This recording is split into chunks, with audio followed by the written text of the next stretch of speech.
when we look at Richmond and the Richmond role, the role that Richmond and this nation played, and the whole transatlantic slave movement, um, the enslaved Africans, and what I guess the ugliness of it in many ways, um, um, of that whole slavery issue. That not only, and many people, and just recently we had, matter of fact, there was some conversation, where city council, a group went before city council, a massive number of people who were supportive of the slave trail continually being developed, and there were some who was opposed to, which they're talking about this major development, also a baseball stadium in that particular area. So that's a big controversial right now, controversial issue right now. So I were reminded of an individual who came up and they said, we don't need the baseball stadium, and that was their opinion. But what really got to me, the statement that was made, was the fact that this individual said, and in terms of slavery, we don't need a slavery museum, we don't need a trail, we don't need anything, and you all need to get over it. And my thing has always been, okay, you want me to get over that. We talk about post-traumatic stress right now, but when I look in communities, that are poverty stricken, and people who generations have remained in poverty, when you talk about health disparities, when you talk about educational disparities, all of the ills that would be a part of any society, it seemed to be a concentration of it in poverty stricken communities. And many people would say that was way back way back then. You know what? But the reality is that these African American communities that people are living, these poverty stricken communities, the highest number of levels of any kind of disease, and high blood pressure, diabetes, all of those things is a concentration in a higher percentage in African American communities. And when I look at that, people want to say, well, slavery was way back then. But this is the remnant. This is the aftermath of what happened back then.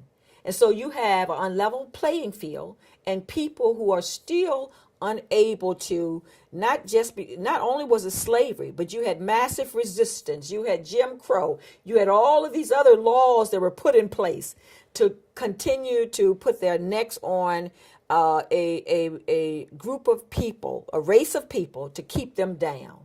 And so because of the playing field being unlevel, people have been unable to catch up. Everything we are doing is trying to catch up. And it seems to be one of those things that are impossible. The blessing is, I guess, with some of this, as you look at that, we don't have to stay there. You don't have to stay there in terms of thought, in terms of focus. You can say, what do we do? How do we move people forward? And we are blessed to have a mayor in the city now, Mayor Jones. It was an African-American mayor. There are other leaders who are saying, we have a population of people who are in poverty. How do we help move them beyond this?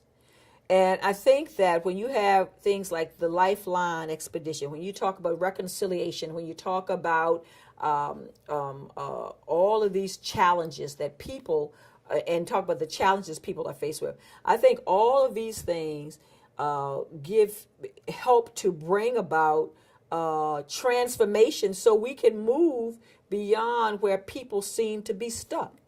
Now, it's not going to be an overnight change, but you can see a gradual, sort of change in people's lives. You can see, I used to tell them that one of the poorest communities in the city of Richmond was the East End.